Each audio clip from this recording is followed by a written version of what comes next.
AP ప్రజలకు శుభవార్త. ఇక రూపాయి కట్టక్కర్లేదు, పూర్తిగా ఉచితం. ప్రభుత్వం ఆదేశాలు. ఆంధ్రప్రదేశ్ ప్రజలకు ప్రభుత్వం మరో తీపి కబురు చెప్పింది.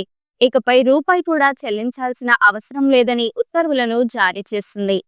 రాష్ట్ర వ్యాప్తంగా 2024 డిసెంబర్ 31 నుంచి చెత్త పన్ను రద్దు అమల్లోకి వచ్చినట్లుగా మున్సిపల్, పట్టణాభివృద్ధి శాఖ నోటిఫికేషన్ జారీ చేసింది. ఎన్నికల సమయంలో ఇచ్చిన హామీ మేరకు నగరాలు, పట్టణాల్లో వసూలు చేస్తున్న చెత్త పన్ను నుంచి విముక్తి కల్పించింది. 2024 డిసెంబర్లో చెత్త పన్ను వసూళ్లను నిలిపివేస్తూ కూటమి ప్రభుత్వం తీసుకొచ్చిన మున్సిపల్ చట్ట సవరణను అసెంబ్లీ ఆమోదించిన సంగతి తెలిసిందే.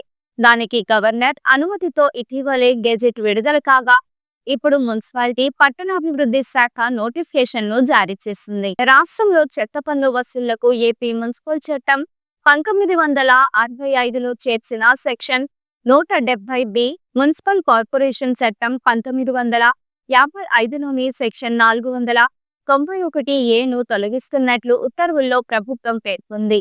2021 నవంబర్లో 40 మున్సిపాలిటీ, కార్పొరేషన్ సంస్థల్లో ప్రజల నుంచి వైఎస్ఆర్సీపీ ప్రభుత్వం చెత్త పన్ను వసూలు ప్రారంభించింది. 187.2 కోట్ల మేర వసూలు చేసింది.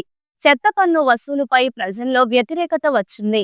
ఈ అంశాన్ని కూటమి ఎన్నికల్లో ప్రజల్లోకి తీసుకెళ్లింది. తమ ప్రభుత్వం అధికారంలోకి వస్తే చెత్త పన్నును తొలగిస్తామని హామీ ఇచ్చింది.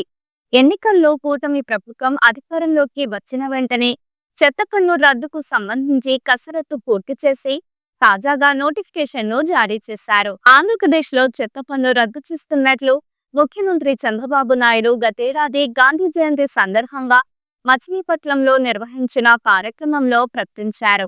రాష్ట్ర వ్యాప్తంగా ఎక్కడా చెత్త పన్ను వసూలు చేయవద్దని ఆదేశించిన సంగతి తెలిసిందే. ఈ మేరకు అధికారులు చెత్త పన్ను రద్దుకు సంబంధించి కసరత్తును పూర్తి చేసి అసెంబ్లీ ముందుకు బిల్లును తీసుకొచ్చి ఆమోదించారు. అనంతరం గవర్నర్ దగ్గర గ్రీన్ సిగ్నల్ రావడంతో తాజాగా నోటిఫికేషన్ జారీ చేశారు. ఎవరూ చెత్త పన్ను చెల్లించాల్సిన అవసరం లేదు. ఈ వీడియో మీకు నచ్చినట్లయితే లైక్ చేయండి. మరికొన్ని లేటెస్ట్ అప్డేట్స్ కోసం వెంటనే మన ఛానల్ను సబ్స్క్రైబ్ చేయండి. ఈ వీడియోపై మీ అభిప్రాయాన్ని కామెంట్ రూపంలో తెలియజేయండి.